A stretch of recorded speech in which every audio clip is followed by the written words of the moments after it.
जय जिनेन्द्र। आचार्य श्री महाश्रमण जी की पुस्तक 3 बातें ज्ञान की के 34वें अध्याय का नाम है निर्वाण का फल सिद्धि गति गमन। ठाणम आगम के 3 अध्याय के 418वें श्लोक में बताया गया है कि निर्वाण का फल है सिद्धि गति गमन।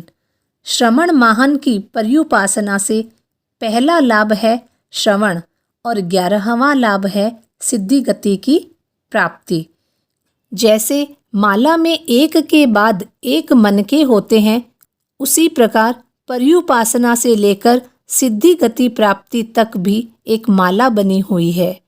ठाणम में पर्युपासना के 11 लाभ बताए गए हैं, किंतु भगवती सूत्र में 10 लाभ बताए गए हैं। पर्यवसान फले अर्थात पर्यवसान फल, जिसका अर्थ है अंतिम फल। अध्यात्म के विकास और साधु संगति के फलों की पराकाष्ठा है सिद्धि गति की प्राप्ति। जब आत्मा केवल ज्ञानी के शरीर से निकलती है तो वह जहाँ होती है वहाँ से ठीक ऊपर जाती है और इतनी शीघ्र कि दूसरा समय प्रारंभ होने से पहले वह अपने गंतव्य स्थान तक पहुँच जाती है। उसका एक ही काम है ऊपर जाना। वह ऊपर जाते जाते लोकांत तक पहुँच जाती है और अलोक आते ही आत्मा की गति प्रतिहत हो जाती है, क्योंकि अलोक में धर्मास्तिकाएँ नहीं है, आलंबन नहीं है।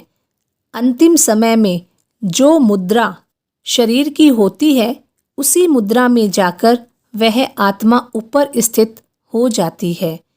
जितनी अवगाहना शरीर की यहाँ रहती है, उससे 1/3 भाग कम होकर आत्मा सिद्धावस्था में स्थित होती है। एक बहुत ही सुंदर पृथ्वी है जिसे सिद्धशिला कहा जाता है। उसके ऊपर सिद्ध आत्माएं विराजमान रहती है। प्रश्न है, सिद्ध कौन बन सकते हैं?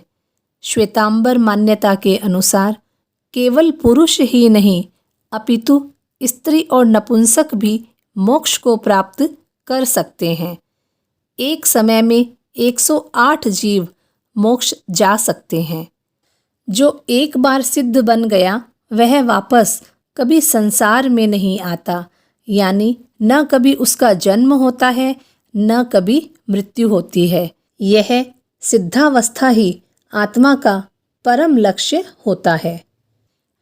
ठाणम सूत्र में श्रवण माहन की पर्युपासना से क्या क्या लाभ हो सकते हैं, इसकी सुंदर श्रृंखला बताई है। इसलिए त्यागी ज्ञानी साधुओं का योग मिले तो अनुकूलता के अनुसार उनकी उपासना का अवसर प्राप्त करना चाहिए, ताकि अधिक से अधिक लाभों की प्राप्ति हो सके। भगवान महावीर ने भी साधुओं की संगति की थी, तभी सम्यक्त्व प्राप्त हुआ। आगे से आगे साधना का क्रम चला और तीर्थंकर नाम कर्म का बंधन कर लिया। इस प्रकार साधुओं की संगति बड़ी महत्वपूर्ण होती है। ओम अरहम।